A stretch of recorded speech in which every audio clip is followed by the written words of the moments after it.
Bapak Ibu narasumber sudah siap? Yeah. Assalamualaikum warahmatullahi wabarakatuh.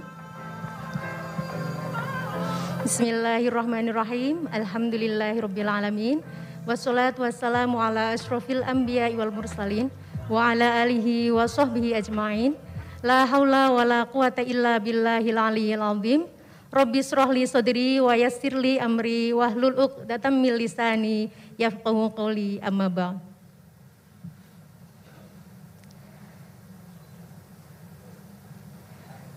Puji dan syukur marilah kita panjatkan kehadirat Allah Subhanahu wa taala yang telah memberikan kita kesehatan dan kesempatan kita bisa bersama-sama di sini dalam seminar nasional Sistem Penjaminan Mutu Madrasah. Shalawat serta salam semoga tetap tercurah kepada junjungan kita Nabi Agung Muhammad Sallallahu Alaihi Wasallam, sang reformis sepanjang masa. Bapak-bapak dan ibu-ibu yang kami hormati, salam sehat dan berbahagia selalu. Hari ini bertepatan dengan Hari Pahlawan. Kita akan mengheningkan cipta selama 60 detik untuk mengenang jasa para pahlawan yang telah berjuang mendahului kita. Kita mengheningkan cipta 60 menit 60 detik, dipersilahkan.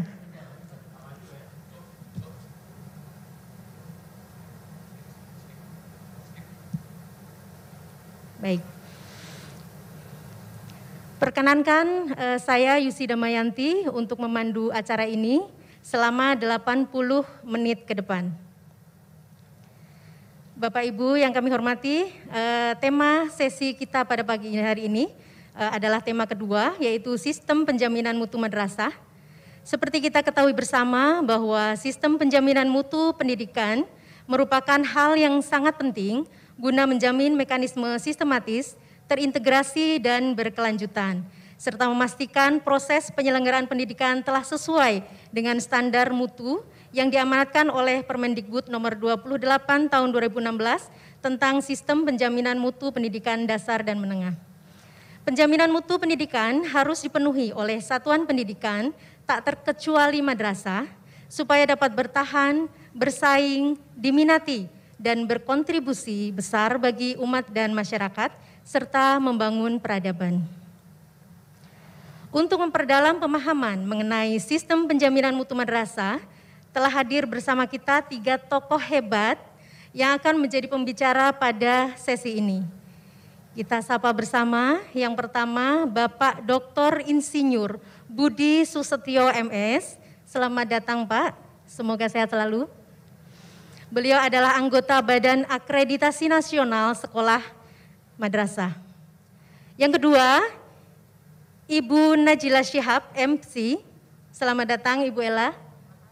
Sehat selalu.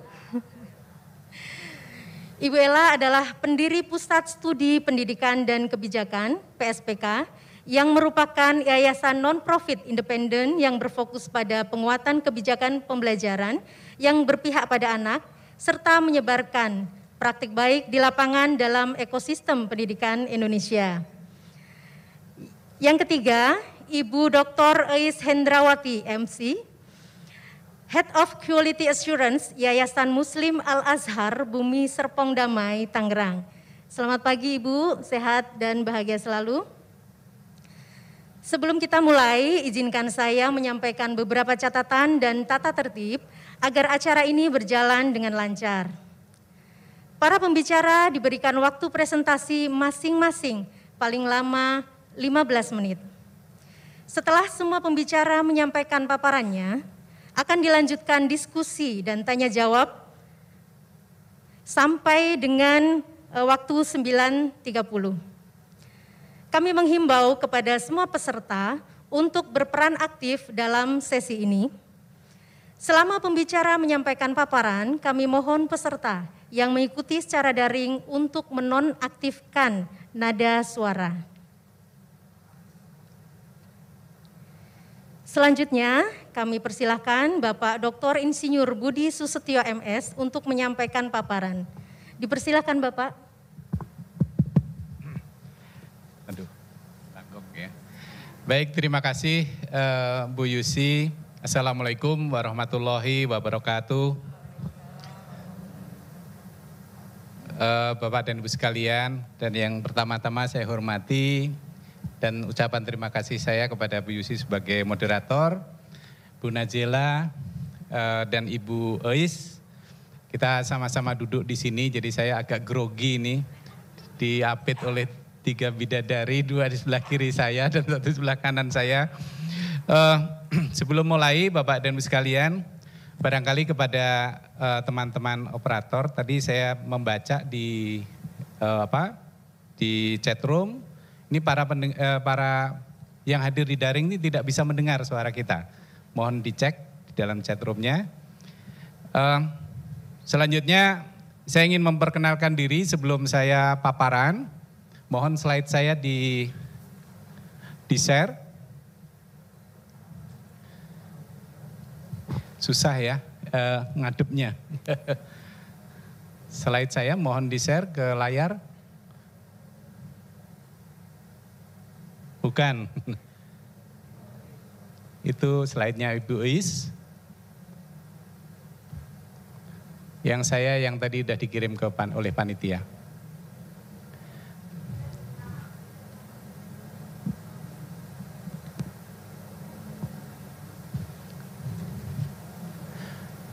Baik, sambil menunggu panitia untuk men-share slide paparan saya ingin memperkenalkan diri. Ya, tadi diperkenalkan saya salah satu anggota BAN SM. Kemudian selain daripada itu saya juga dosen di jurusan yang paling mudah di IPB, yaitu di jurusan statistik, FMIPA IPB.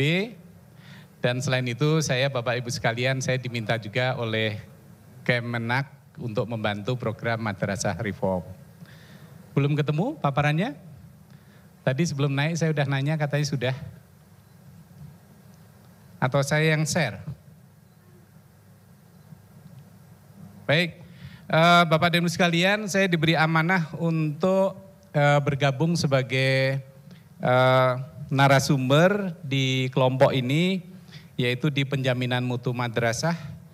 Saya memilih topik yang memang sesuai dengan bidang saya, yaitu menganalisis data-data tentang mutu madrasah. Yang khususnya saya akan memaparkan bagaimana hasil analisis saya terkait dengan mutu pendidikan madrasah negeri versus swasta. Karena topik dari seminar nasional ini adalah memang fokus kepada mutu madrasah swasta. Belum juga?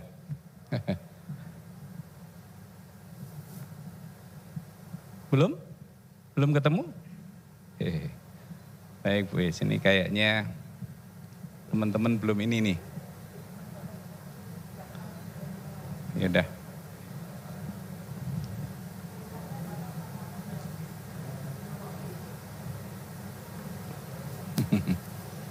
Kurang siap.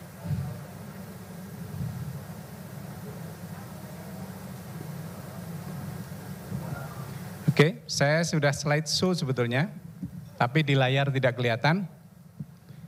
Kasihan yang ikut daring, kalau ikut luring mungkin sudah melihat.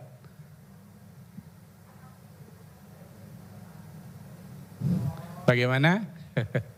Wujud, sudah wujud?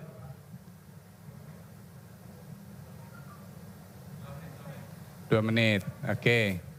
Baik Bapak Ibu sekalian, sambil menunggu dari teman-teman yang di belakang untuk menyampaikan paparan saya. Pertama saya ingin menyampaikan bahwa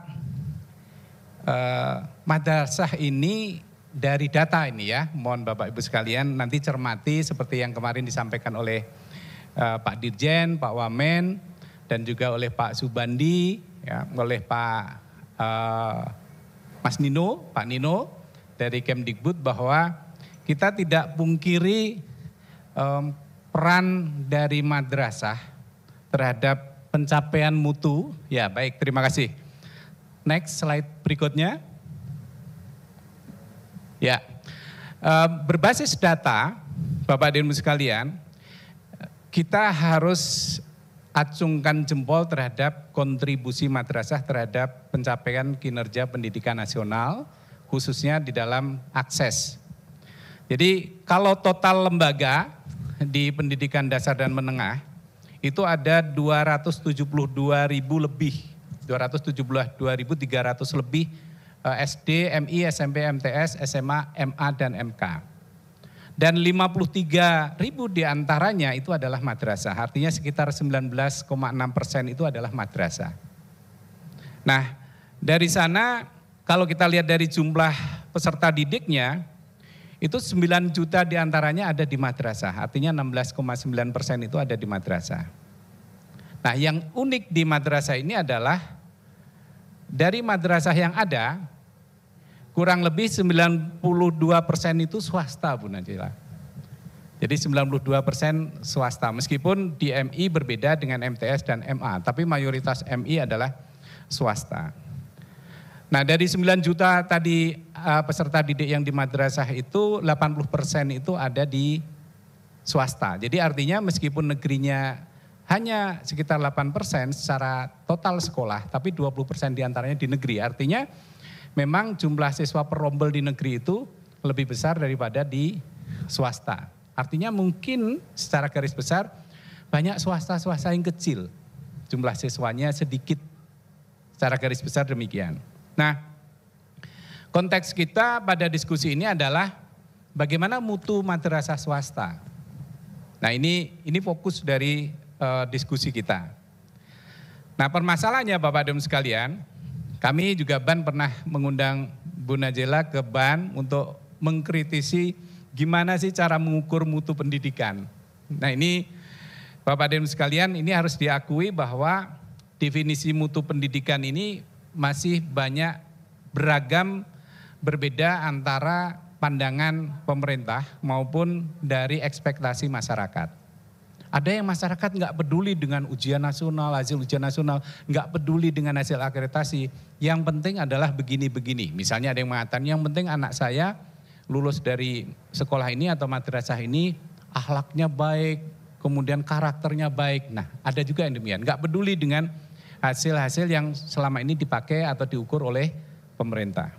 Termasuk para peneliti-peneliti juga banyak yang sudah mulai mendiskusikan apa indikatornya untuk mengukur mutu, siapa mengukurnya, bagaimana cara mengukurnya, dan lain sebagainya. Nah, namun Bapak dan Ibu sekalian, memang konteksnya dalam penjaminan mutu ini antara sekolah dan madrasah masih ada gap secara institusi. Next, ya. Next, Mas. Slide berikutnya, bisa cepat. Next.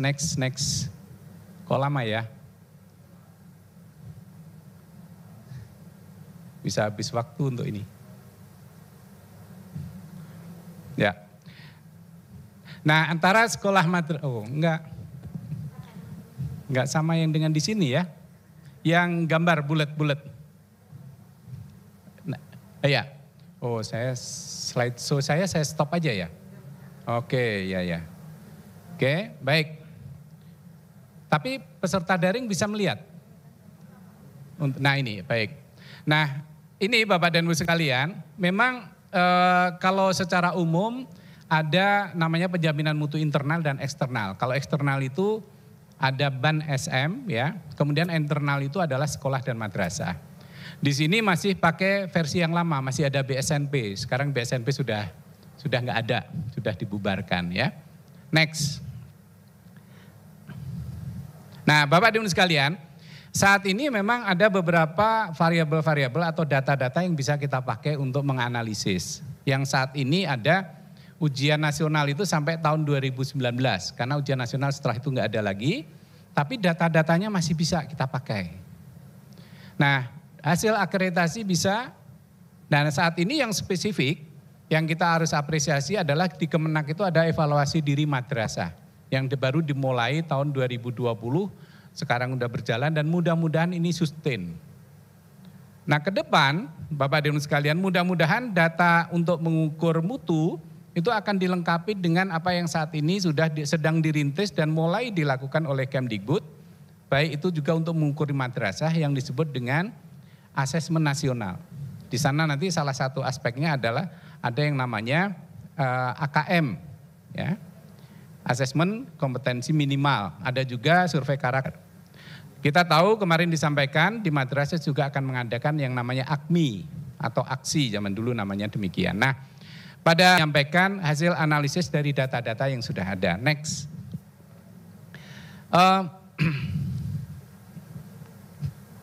Nah, Bapak dan Ibu sekalian, ini saya memaparkan per jenjang MI, nanti MTS dan MA. Jadi berdasarkan hasil akreditasi kami yang dilakukan oleh Ban SM, itu kami mencoba karena banyak yang mengkritisi termasuk kemarin Pak Subandi, tolong dengan sangat agar supaya lahirnya madrasah-madrasah baru ini dikendalikan, begitu ya. Kemarin Pak Subandi begitu, karena banyak sekali madrasah-madrasah swasta yang baru diizinkan, tetapi sebetulnya belum memenuhi syarat untuk pelayanan proses pembelajaran. Sehingga yang menjadi korban adalah peserta didik. Kemarin kan Pak Subandi mengatakan demikian. Nah, saya cocokkan dengan hasil akreditasi, Bapak dan Ibu sekalian, memang hal itu terkonfirm bahwa berdiri saja ya. Sedangkan yang swasta itu memang masih mayoritas masih C. Next. Next. Ya, ini juga kita lihat distribusinya Bapak dan Ibu sekalian. Hasil EDM-nya, evaluasi diri madrasah. Ini yang kuning itu adalah untuk yang negeri. Jadi yang negeri itu ini diakui oleh madrasah swasta. Jadi kita juga apresiasi hasil EDM-nya itu terkonfirmasi dengan hasil akreditasi dan hasil ujian nasional. Di ujian nasional bisa, di EDM-nya bisa kelihatan yang negeri itu memang dia jauh lebih bagus. Sedangkan di ujian nasional juga demikian. Ya, kalau kita lihat di ujung sana itu banyak negeri yang nilainya juga bagus-bagus. Tapi swasta pun juga ada yang bagus, banyak juga yang bagus. Termasuk diantaranya yang paling kanan di sana adalah skor akreditasi. Bisa Bapak dan Ibu sekalian lihat, ya, untuk yang swasta itu selain secara rata-rata lebih rendah, itu ada yang bahasanya di sini skew, left skew, jadi artinya banyak MTS swasta itu yang memang skornya itu masih rendah-rendah untuk hasil akreditasinya. Baik, next. Masih berapa menit, Bu? 10 menit. Oh, 5 menit. Baik. Nah, ini bagaimana dengan MA? Ya, jadi kalau lihat tadi MI hampir tidak ada perbedaan negeri dan swasta, meskipun negeri kelihatan lebih baik. MTS lebih baik daripada negerinya, gapnya lebih besar daripada MI.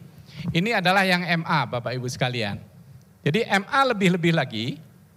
Jadi kalau MA yang baru didirikan oleh pemerintah, itu hasil akreditasi kami itu sekitar 76% itu langsung dia bisa dapat A. Ya, yang B itu 23%. Bahkan dari hasil kami tahun 2019 itu MA negeri tidak ada yang TT, begitu hasil akreditasi kami. Tapi kalau untuk yang swasta, ya untuk yang sekolah baru, madrasah baru, ini yang A-nya itu baru 3%-an. Yang B 32%, yang C 51%, yang TT masih 12%. Nah itu Bapak dan Ibu sekalian bisa kita lihat dari persentase hasil akreditasinya. Apalagi yang sudah reakreditasi. Artinya sudah 5 tahun lebih didirikan, itu MA negeri semakin banyak yang memperoleh akreditasi A dibandingkan untuk yang swasta. Nah swasta sudah ada peningkatan. Setelah 5 tahun begitu persentasenya memang lebih banyak yang sudah bisa menjadi A. Nah dari pengukuran 8 standar ini Bapak dan Ibu sekalian, bisa kita lihat yang swasta pun pada MA pun hampir sama dengan MTS. Yang terlemah itu adalah di Sarpras dan PTK-nya. Next. Lanjut. Ya, ini grafik yang cukup menarik Bapak dan Ibu sekalian, bisa kita lihat sama-sama. 3 indikator mutu yaitu EDM, ujian nasional maupun akreditasi, itu konsisten hasilnya. Jadi artinya dari hasil evaluasi madrasah sendiri, sekolah madrasah swasta, MA swasta ini mengakui bahwa memang masih banyak kekurangan-kekurangannya dari 5 budaya mutunya. Ya. Jadi 5 budaya mutu yang dinilai oleh madrasah itu masih kurang optimal itu adalah budaya kedisiplinan, budaya pengembangan guru dan tenaga kependidikan, pengembangan diri, dan sarana prasarana. Jadi 3 budaya itu yang dinilai oleh tim madrasah itu sendiri masih banyak kekurangannya. Nah, sedangkan negeri sudah cukup baik. Kemudian untuk hasil skor ujian nasional juga bisa dilihat oleh Bapak dan Ibu sekalian ya, sebarannya bahwa memang mayoritas sekolah madrasah negeri itu lebih baik. Meskipun bisa dilihat oleh Bapak dan Ibu sekalian, di sana banyak madrasah itu yang skornya lebih baik daripada negeri. Jadi banyak madrasah aliyah swasta yang nilainya juga bagus-bagus dibandingkan madrasah aliyah negeri. Nah, demikian juga hasil akreditasi di sana. Nah, dengan demikian Bapak dan Ibu sekalian,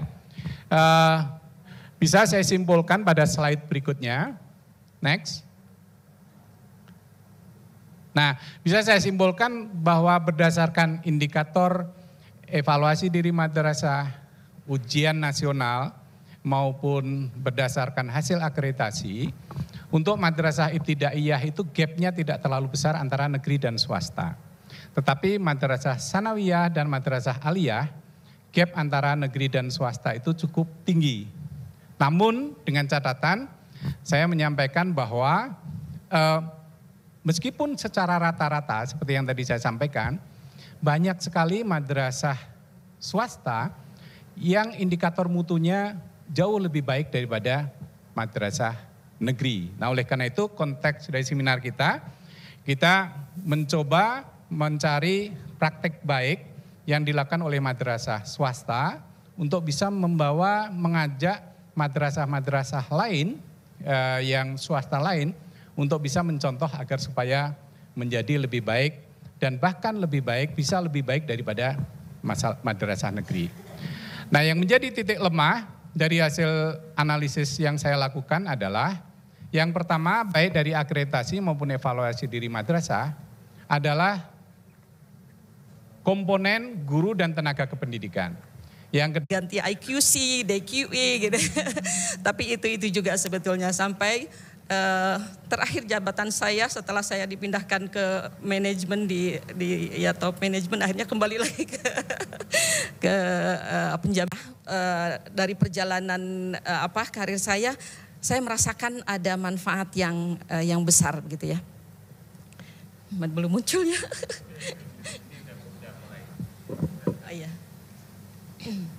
Ya, next.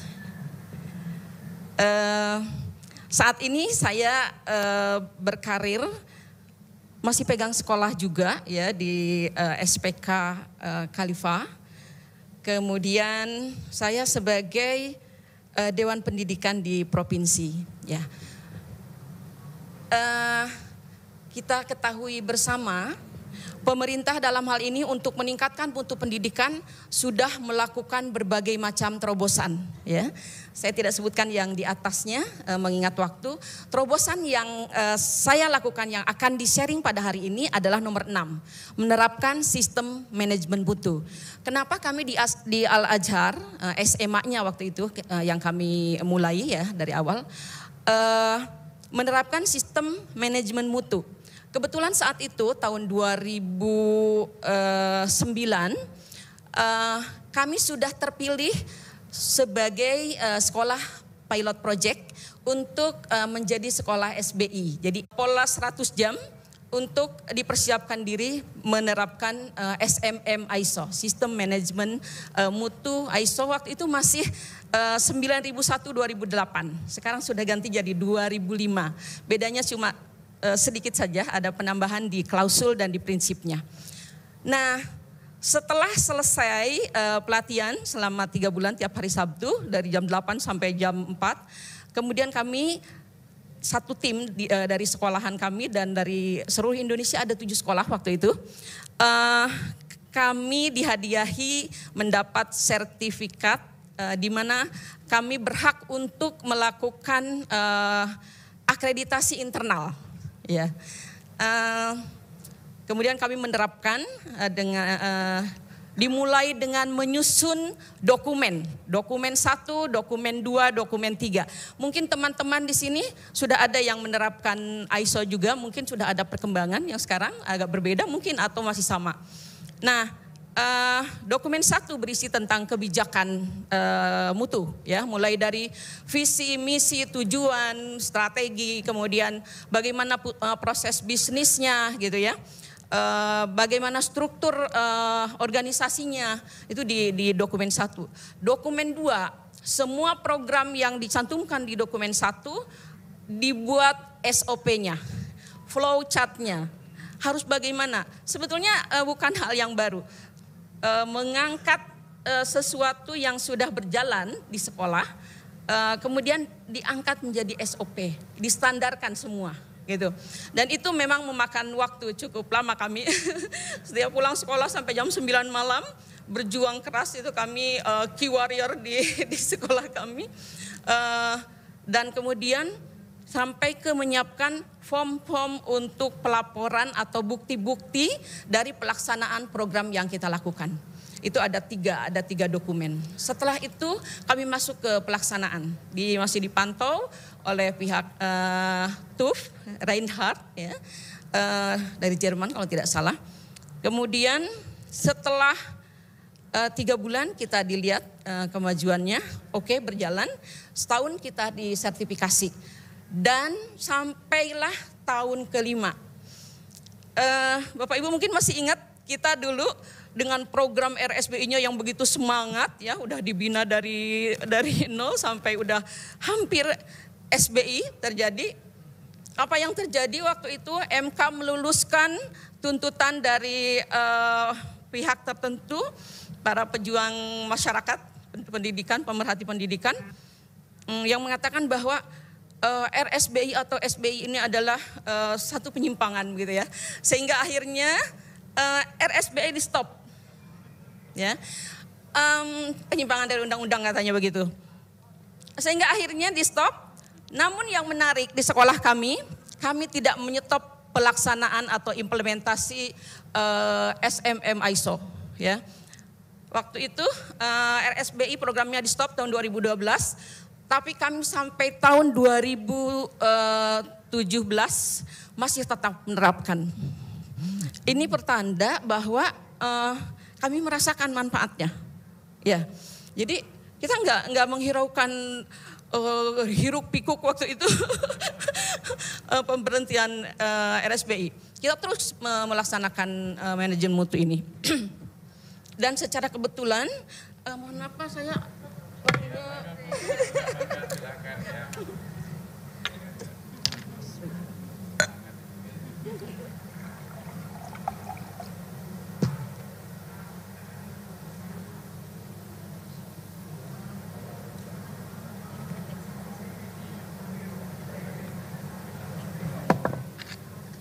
dan secara kebetulan saya sedang menyelesaikan S3 di MSDM UNJ.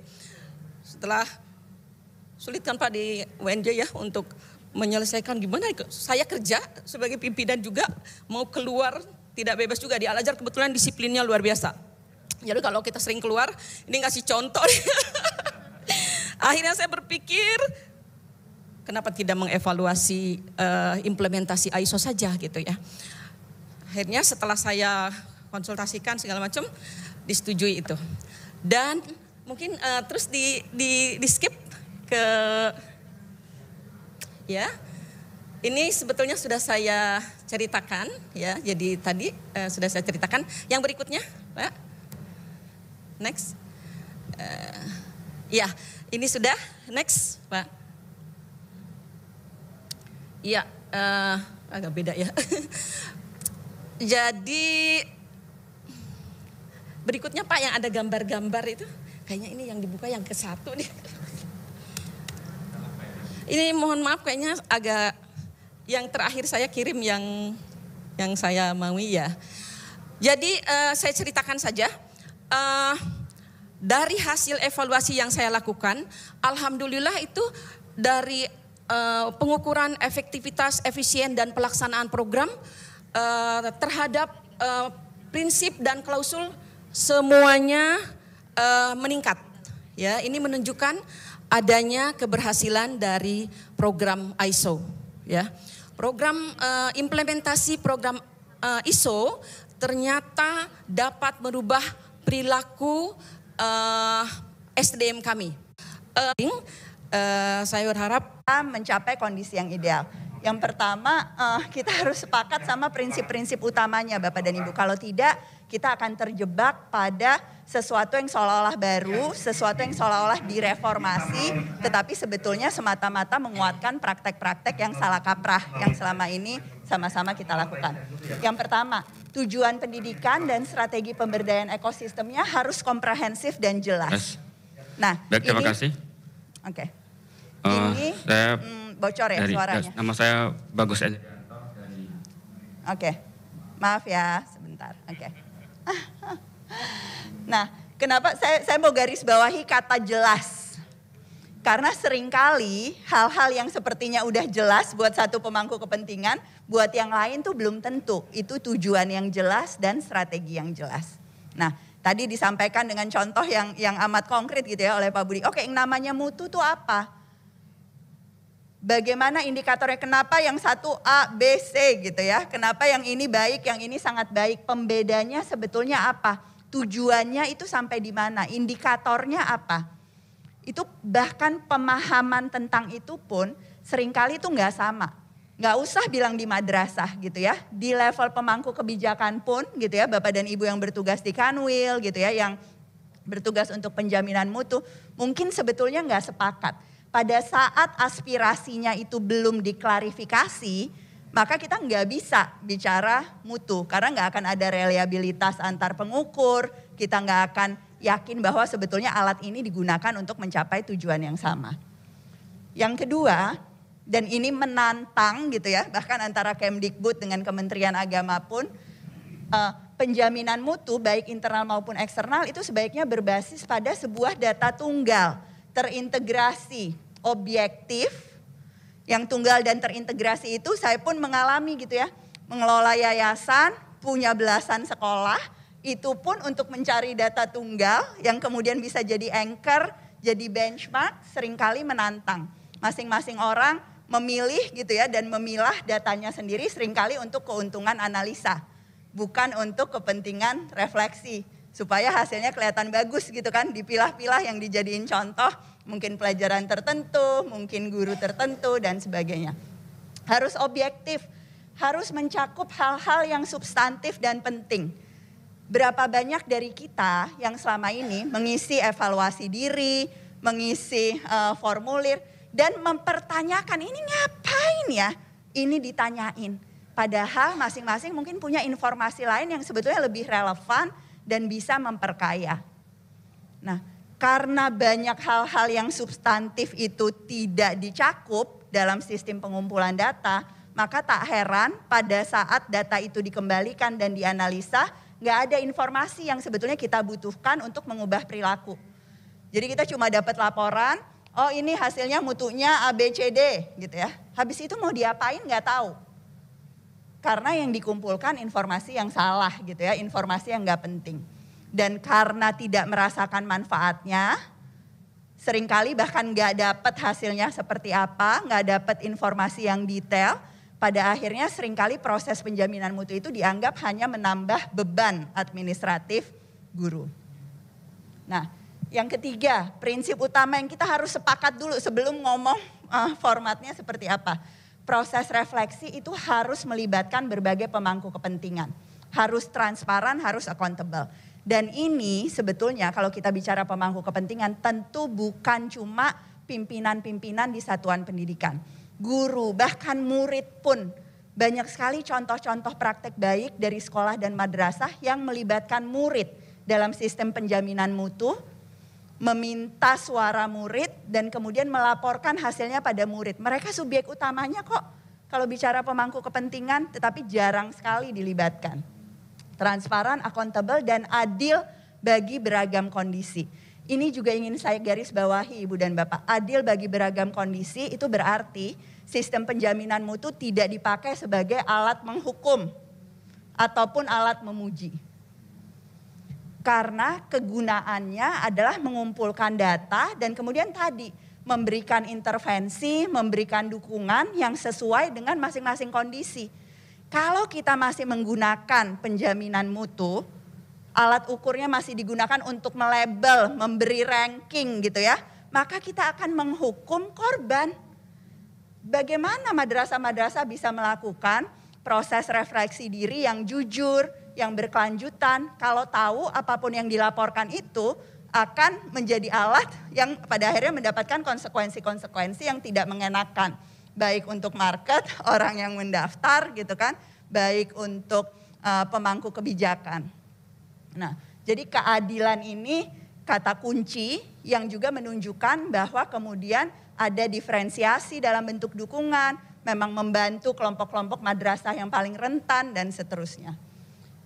Yang keempat, perkembangan madrasah sebagai dampak dari proses refleksi berkelanjutan ini kemudian dapat ditelusuri, ditrace gitu ya, ada tracer study-nya dalam jangka waktu yang cukup panjang dan kemudian diawasi. Ini juga praktek yang secara internasional dalam berbagai konteks itu selalu digalakkan, tetapi di kita sayangnya masih amat sangat jarang dibiasakan. Kalaupun ada pengolahan data yang berkelanjutan, itu biasanya paling untuk periode 2 atau 3 tahun. Padahal kalau kita bicara masa hidupnya madrasah gitu ya, masa hidupnya satuan pendidikan itu puluhan tahun. Saya nggak tahu tadi Bu Uis cerita dari tahun berapa Bu?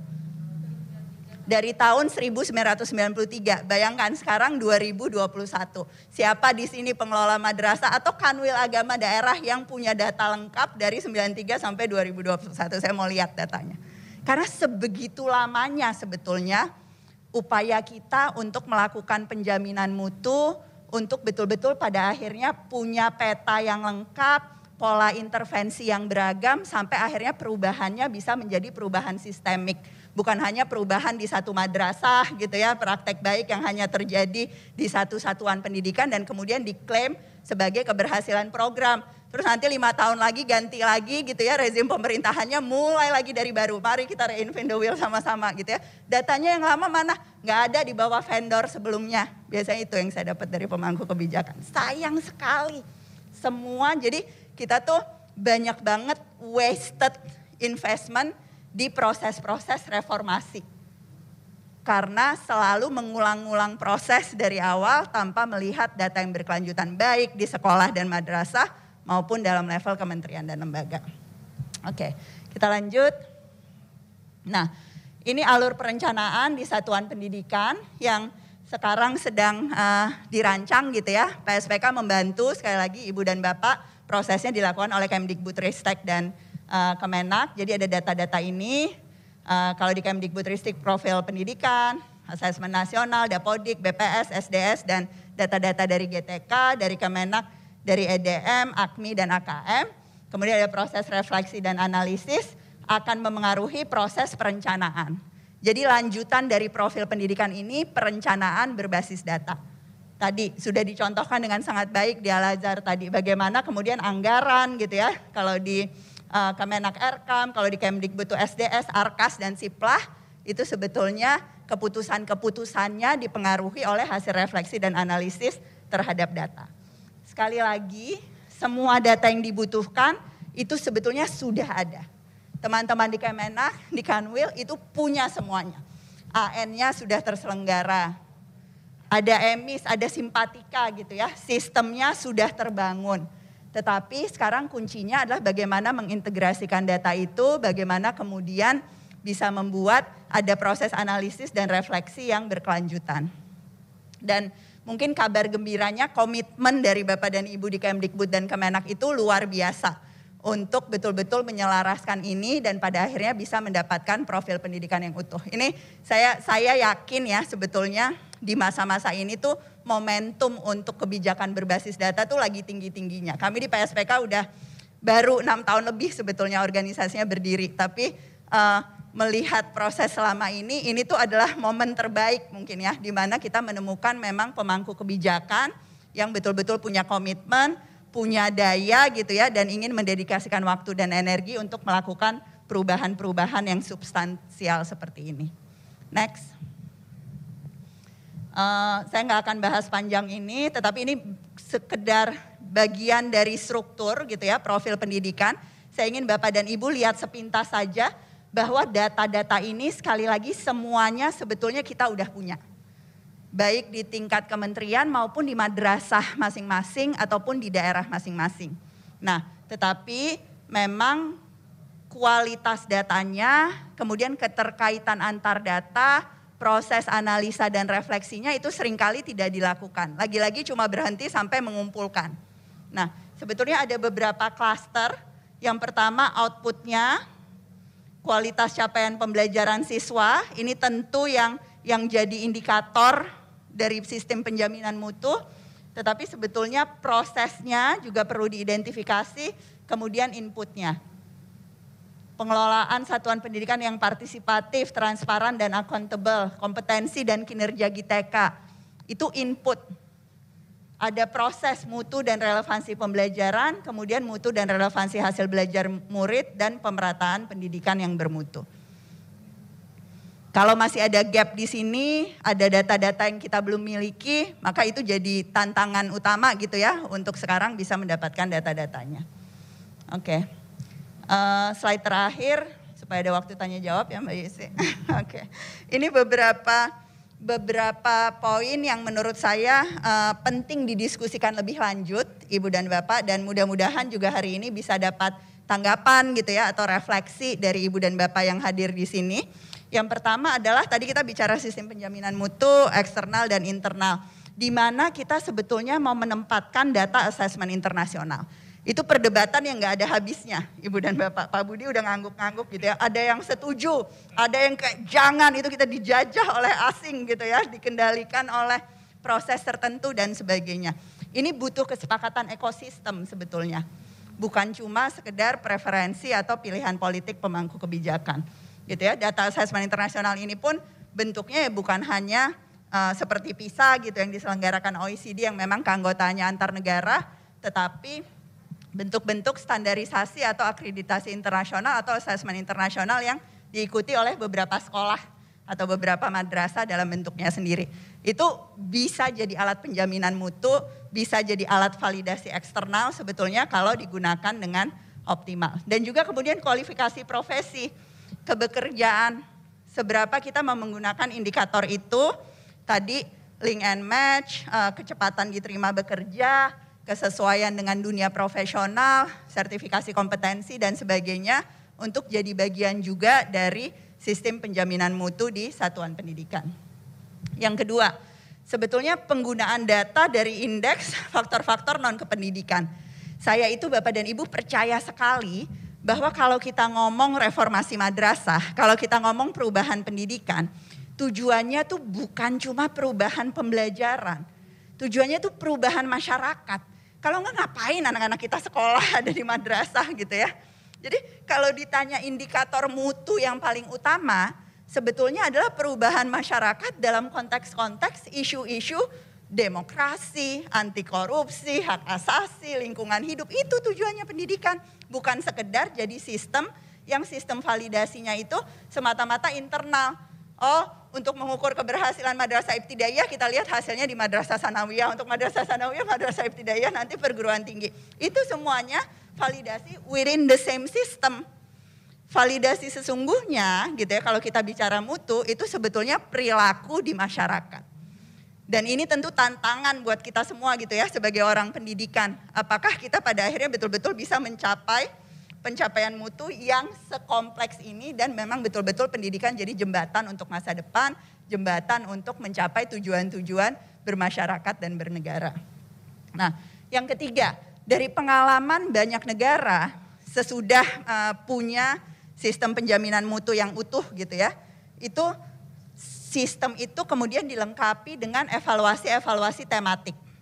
Jadi memang sudah ada profil pendidikan, misalnya sistem evaluasi diri. Nah, tetapi setiap tahun itu kemudian ada tema-tema tertentu. Fokus ke misalnya madrasah-madrasah di mana murid-muridnya itu bahasa pertamanya itu bukan bahasa Indonesia. fokus tahun depannya untuk madrasah-madrasah yang fokus pada pendidikan inklusi gitu ya, dibandingkan dengan yang semua muridnya misalnya nggak ada yang berkebutuhan khusus. Jadi setiap periode itu sebetulnya bisa melihat dengan lebih detail data-data tertentu yang pada akhirnya juga jadi bagian dari menghargai keberagaman konteks dan menghargai keberagaman proses belajar. Selama ini mungkin kita karena kurangnya data dan belum terbiasa, evaluasinya tuh betul-betul di level yang masih terlalu tinggi. Negeri dibanding swasta gitu misalnya. Tentu penting dan amat sangat penting dan harus terus dilakukan. Tetapi di dalam negeri dan di dalam swasta pun seperti yang disampaikan Pak Budi tadi, sebetulnya variasi dan keberagamannya banyak sekali. Nah, yang keempat, mekanisme feedback. Sistem penjaminan mutu tadi Bu Ui sudah bilang itu cuma alatnya sebetulnya. Gunanya apa sih kita punya pengukuran? Gunanya apa kita melakukan assessment terhadap sistem? Supaya ada feedback loop. Nah, mekanisme pemberian umpan balik inilah yang betul-betul perlu dibangun. Dan dibangunnya nggak bisa cuma di tingkat makro.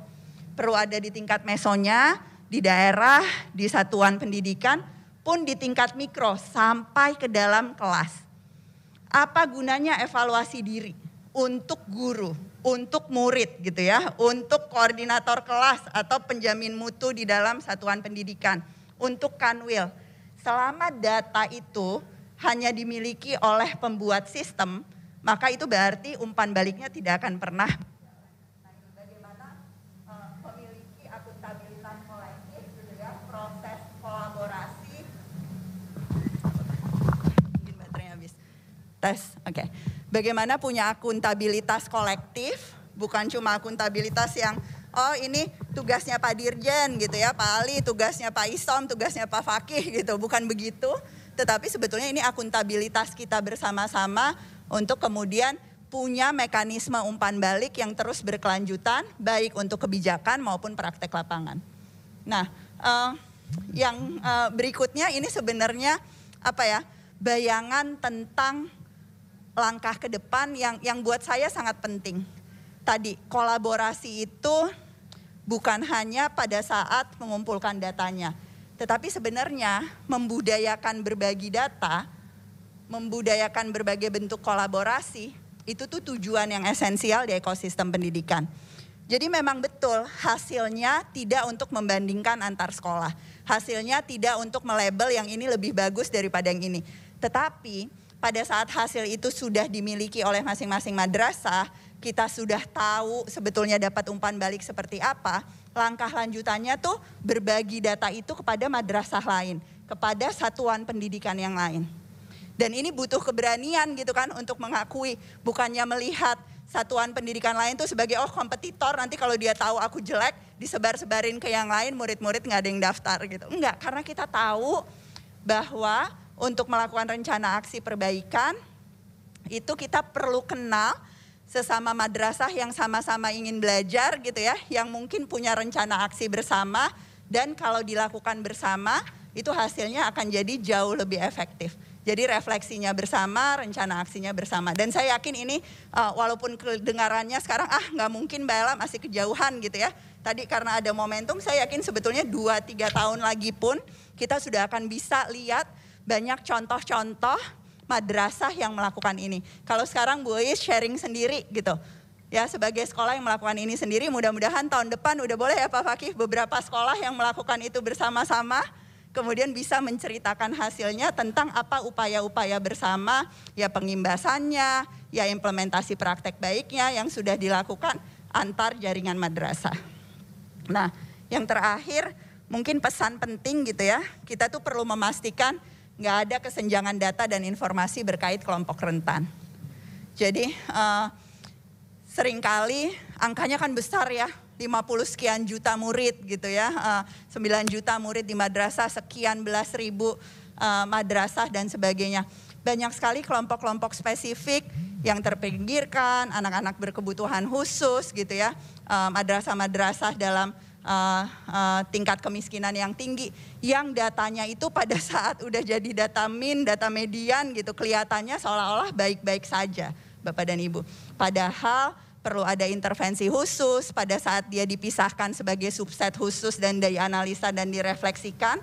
Itu banyak sekali hal-hal tambahan yang bisa kita lakukan sebagai bentuk dukungan, maupun mungkin bisa mengidentifikasi keunikan-keunikan yang pada akhirnya jadi bagian dari pengembangan keberlanjutan.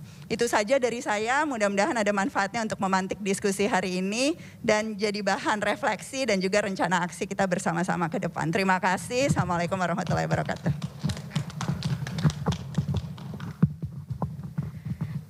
Terima kasih Bu Ella. Demikian paparan dari 3 pembicara kita pada sesi pagi ini. Selanjutnya kita akan memasuki sesi tanya jawab dan diskusi. Sebelumnya kita sampaikan beberapa catatan kepada peserta.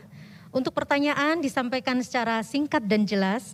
Sebelum bertanya mohon menyebutkan nama dan asal instansi dan kepada siapa pertanyaan ditujukan. Kemudian bagi peserta daring, kami berikan kesempatan 1 penanya, mohon nanti untuk mengklik fitur raise hand terlebih dahulu, selanjutnya moderator akan mempersilahkan yang ditunjuk. Dipersilahkan 1 pertanyaan dari peserta luring dan 1 pertanyaan dari peserta daring. Untuk sementara 2 dulu Bapak ya, silakan.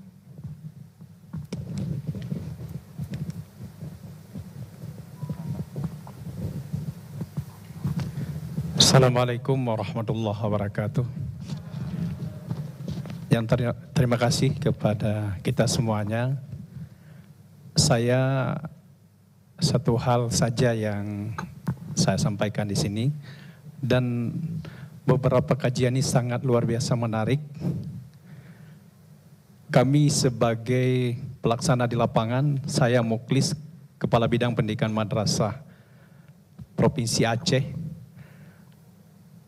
Seperti yang digambarkan oleh Bapak narasumber, menyangkut dengan adanya kesenjangan hasil akreditasi, di mana kecenderungan madrasah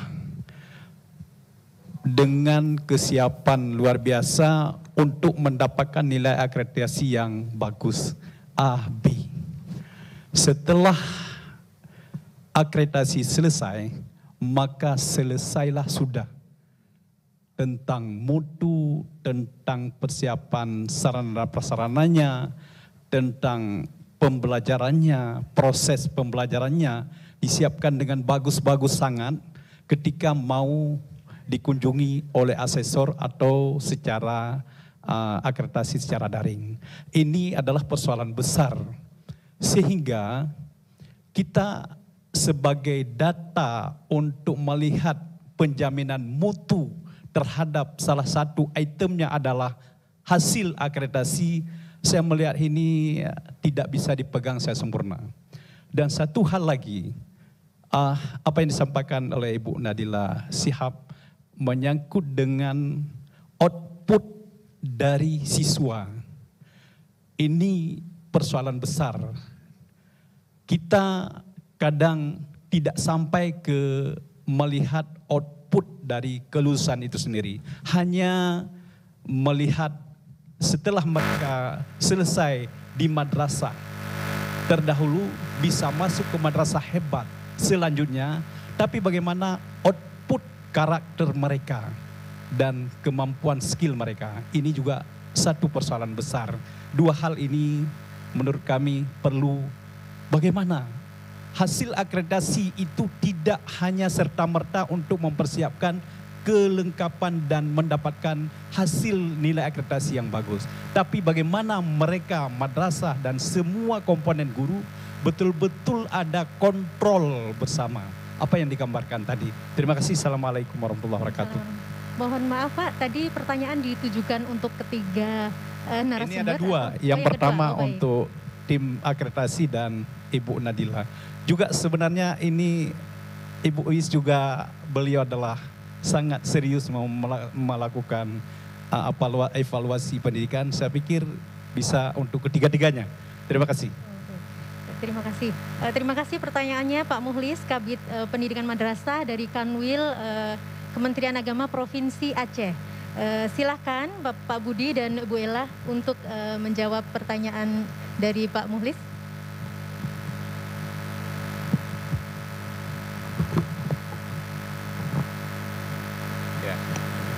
Baik, terima kasih Pak Kabid atas tadi tanggapannya. Dan saya kira apa yang Bapak sampaikan itu benar, seperti yang juga Badan Akreditasi ini sebetulnya juga sudah melakukan beberapa kali evaluasi pasca akreditasi. Jadi permasalahan yang kami tangkap itu pasca akreditasi itu bukan hanya di level satuan pendidikan saja yang tidak memfollow up, tapi yang banyak itu justru pemerintah daerah yang tidak memfollow up. Itu yang kami prihatinkan. Ya memang betul antara sekolah negeri dan swasta berbeda tanggung jawabnya, tetapi pemerintah daerah itu sebetulnya tidak boleh juga kemudian meninggalkan sekolah atau madrasah swasta. Memang secara peraturan perundangan bahwa madrasah negeri, sekolah negeri untuk pendidikan dasar misalnya SD SMP adalah pemerintah daerah kabupaten kota, SMA SMK provinsi, kalau madrasah itu di pusat. Nah kami bahasanya begini, boro-boro swasta, yang negeri saja itu banyak pemerintah daerah itu tidak memfollow up hasil dari rekomendasi akreditasi.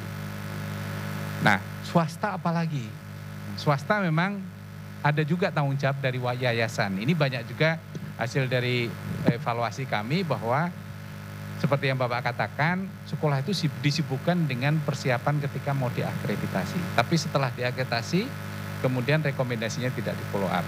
Meskipun secara internal kami juga mengevaluasi diri, Pak. Banyak asesor-asesor yang tidak bisa memberikan rekomendasi yang konkret dan jelas apa yang harus dilakukan oleh satuan pendidikan untuk memperbaiki diri. Jadi betul tantangan kita itu sekarang bukan hanya kepada satuan pendidikan untuk memfollow up, tapi pemerintah daerah sendiri juga banyak yang belum memfollow up. Tidak juga pemerintah daerah, pusat pun juga banyak juga yang sebetulnya tidak melakukan follow up terhadap hasil rekomendasi akreditasi. Contoh konkret adalah dari hasil akreditasi beberapa kita rekomendasikan, mohon maaf ini Pak, terpaksa ada yang direkomendasikan ditutup Bu Najela, sekolah maupun madrasah.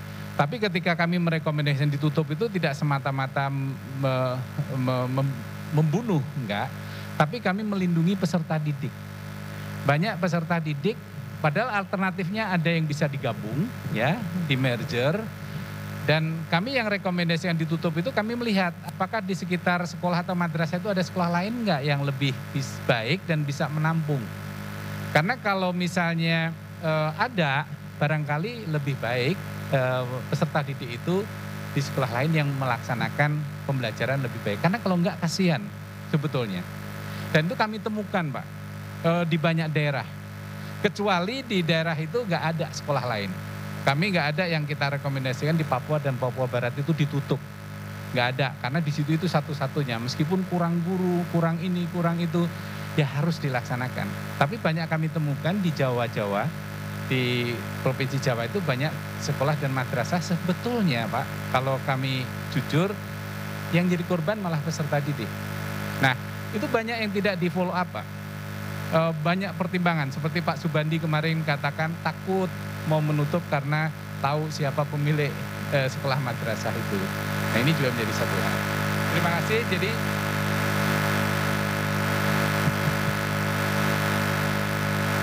satu sisi kami mengintrospeksi bahwa BAN ini harus meningkatkan kapasitas asesor untuk menyusun rekomendasi. Di sisi lain dari eksternal sendiri juga kami masih terus mendorong agar supaya pemerintah daerah, yayasan, masyarakat, orang tua itu kemudian memfollow up beberapa masukan-masukan. Meskipun masukannya itu sebetulnya nggak hanya dari BAN saja. Baik, terima kasih.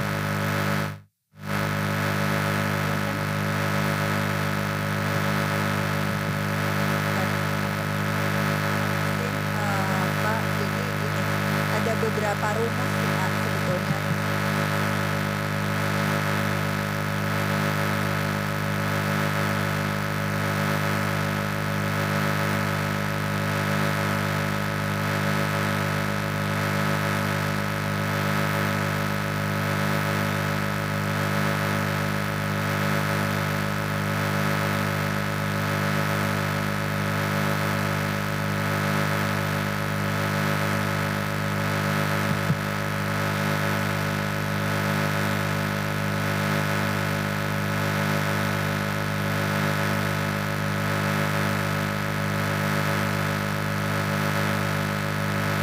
kasih. Oke. Jadi gini, rumus pertamanya Bapak dan Ibu, it takes capacity to build capacity. Kira-kira gitu. Jadi kalau kita apapun perannya gitu ya, jadi kepala madrasah, jadi orang tua, jadi guru, jadi kepala bidang atau apapun, itu kita harus punya kapasitasnya duluan sebelum kita mengharapkan semua aktor-aktor yang berperan yang lain itu punya kapasitas yang sama. Jadi mungkin pada saat melihat masalah ini tadi sudah dikonfirmasi juga oleh Pak Budi, pengamatan Bapak itu valid gitu ya, memang itu yang terjadi dan saya yakin bukan cuma di Aceh gitu ya, di semua daerah. Langkah pertamanya itu adalah memang meningkatkan kapasitas tim gitu. Saya yakin ya Bapak punya tim juga untuk betul-betul bisa melakukan proses analisa dan refleksi terhadap data. Dan ini tidak bisa hanya bergantung pada badan lain atau bergantung pada orang lain. Kita semua harus punya kapasitasnya. Gitu. Kadang-kadang tadi misalnya Bu sampaikan, kadang-kadang juga dinas pendidikan juga gitu, nunggu dari LPMP gitu.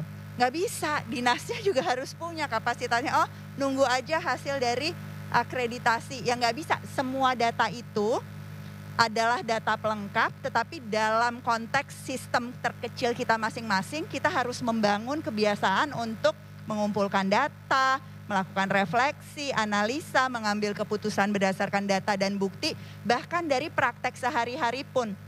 Agenda rapat mingguan dan keputusan-keputusan rapat mingguan gitu ya. Sesederhana itu.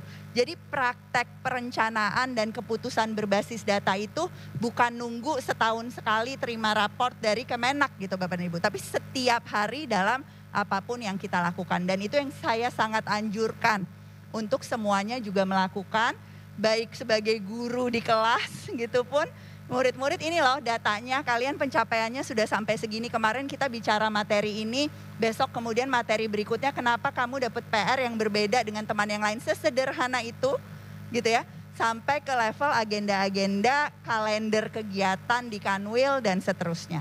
Gitu. Karena kalau tidak dibiasakan jadi budaya ekosistemnya, pada akhirnya kapasitasnya kalaupun tumbuh itu hanya dimiliki oleh ya Pak Budi aja nih yang keren sama tim ban SM gitu kan. Misalnya yang lain nggak ada, habis itu mau rekomendasinya sebagus apapun, asesornya sudah meningkat ya ke laut juga gitu, hasilnya nggak akan jadi perubahan yang berkelanjutan. Jadi itu ya, kita sama-sama punya komitmen tingkatkan kapasitas untuk memang mengumpulkan, melakukan analisa dan refleksi terhadap data. Sekecil apapun datanya, sesedikit apapun gitu ya, karena itu akan memperkaya nanti sistem penjaminan mutu secara keseluruhan.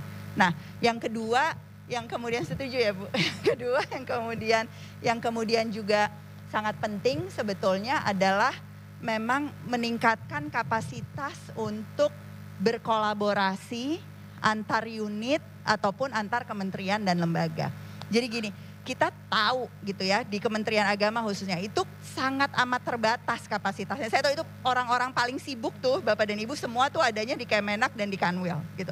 Karena yang harus diatasi tuh banyak sekali gitu ya. Saya sangat amat berempati gitu terhadap semua tantangan yang dialami. Nah, tetapi di sisi lain ada mekanisme-mekanisme lain yang sesungguhnya mungkin nggak khusus dimiliki oleh pendidikan keagamaan. Ataupun gini ya, sama-sama pendidikan keagamaan pun itu yang saya amati, kadangkala tuh infrastruktur pesantrennya itu jauh lebih besar daripada infrastruktur di madrasahnya gitu kan. Nah ini tuh kalau ada kolaborasi, saya kadang-kadang melihat gini, pesantrennya bagus banget kok madrasahnya gini ya gitu misalnya. Karena apa? Perhatiannya dan memang mungkin jumlah muridnya yang banyak itu cuma pesantrennya gitu ya. Madrasahnya dibikin seadanya gitu kan untuk supaya bisa dapat kesetaraan lah. Ada beberapa yang pengen dapat pola pendidikan di madrasah dan sebagainya. Nah ini tuh harus jadi satuan pendidikan yang memang dibina bersama-sama gitu. Kalau enggak akan selalu sebetulnya bukan dianaktirikan oleh ekosistem pendidikan yang besar, tapi dianaktirikan oleh pendidikan agama sendiri gitu sebetulnya, karena nggak dapat alokasi, nggak dapat perhatian yang cukup. Mungkin dua hal itu Pak yang secara strategis itu pelan-pelan bisa mengubah ekosistemnya, jadi semuanya juga jadi lebih berdaya untuk melakukan penjaminan mutu. Kira-kira itu. Ibu, Bu, boleh nampak? Silakan Bu. Pak Kabid dari Aceh, sebetulnya jawaban dari Pak Budi dan Ibu Ella sudah sangat mantap ya. Tapi mungkin dari saya ada satu penekanan begitu ya. Sebetulnya sistem yang berjalan di internal itu yang sangat kunci menurut saya gitu ya. Karena kalau sistem sudah bagus, sudah ditata dengan baik, itu akan berjalan dengan sendirinya. Contohnya begini, di SDM ya, guru yang sudah terbiasa karena dikondisikan oleh sistem, dia memiliki serangkaian persiapan yang lengkap gitu ya. Dan itu sudah berjalan secara sistemik gitu, terus berputar gitu. Dan kemudian bagian-bagian lain juga seperti itu. Oleh karena itu, sistem penjaminan mutu internal untuk saya itu kuncinya gitu. Sehingga kapanpun dimanapun dia akan itu sudah menjadi roh, sudah menjadi budaya mutu di satu organisasi begitu. Jadi yang paling penting adalah terletak pada pribadi-pribadi itu yang dalam satu sistem dan semua itu bergerak gitu. Yang paling penting juga di situ adalah kontrol dari pimpinan. Ya, saya bilang tadi kalau di ISO itu 3 bulan atau 6 bulan sekali mengadakan RTM, rapat tinjauan manajemen. Dan pada rapat tinjauan manajemen itu semua orang terlibat di situ, seluruh stakeholder terlibat sampai ke staf administrasi, dan kemudian mereka sharing menyelesaikan berbagai permasalahan, kemudian menetapkan bagaimana penyelesaiannya, solusinya. Sehingga dari waktu ke waktu continual improvement, peningkatan unggulan-unggulan diciptakan gitu. Tahun ini capaiannya mau apa? Tahun berikutnya apa? Tahun berikutnya lagi apa? Sehingga kita bisa melihat sederetan keunggulan itu terus meningkat gitu. Mungkin itu tambahan dari saya. Terima kasih. Terima kasih Bapak Ibu pembicara yang sudah menjawab dengan komprehensif pertanyaan dari Pak Kabid Pendidikan Madrasah Kanwil Kementerian Agama Provinsi Aceh.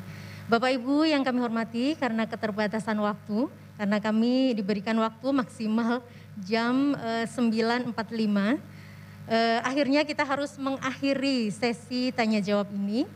Alhamdulillah kita sudah melakukan diskusi, melakukan sharing pengalaman, berbagi praktik baik dengan sangat dinamis. Dari paparan sharing pengalaman dan diskusi tadi, kita mengambil beberapa catatan bahwa sistem penjaminan mutu baik internal maupun eksternal harus memberdayakan seluruh ekosistem secara komprehensif, berbasis kepada data yang valid dan terintegrasi, serta proses yang sistematis dan berkelanjutan. Dan seberapapun bagusnya sistem, berapapun canggihnya sistem, ternyata tidak bisa berjalan optimal apabila tidak didukung sumber daya manusia yang baik. Dan ini terus diupayakan bagaimana cara meningkatkan kapasitas sumber daya manusia untuk pendidikan madrasah. Atas nama panitia, kami menyampaikan terima kasih yang setinggi-tingginya kepada 3 tokoh hebat kita, Bapak Dr. Insinyur Budi Susetio MS, Ibu Dr. Eis Hendrawati MC, Ibu Najila Shihab MC, atas berkenan untuk menyampaikan paparan serta berdiskusi kita pada pagi hari ini. Dan terima kasih juga untuk peserta yang secara aktif telah berkontribusi dalam sesi ini, baik yang hadir secara luring maupun daring. Mohon maaf tadi ada beberapa peserta yang ingin bertanya tetapi tidak bisa diberikan alokasi waktu. Semoga hasil diskusi ini membawa manfaat untuk kemajuan pendidikan khususnya di madrasah. Untuk selanjutnya kami dari panitia akan memberikan cindera untuk 3 narasumber kita. Silakan panitia.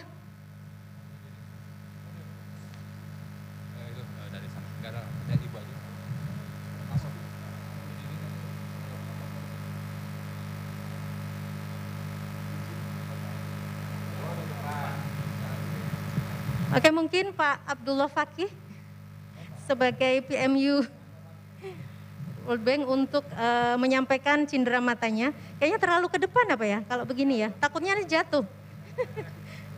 Oh, bergantian saja. Silakan.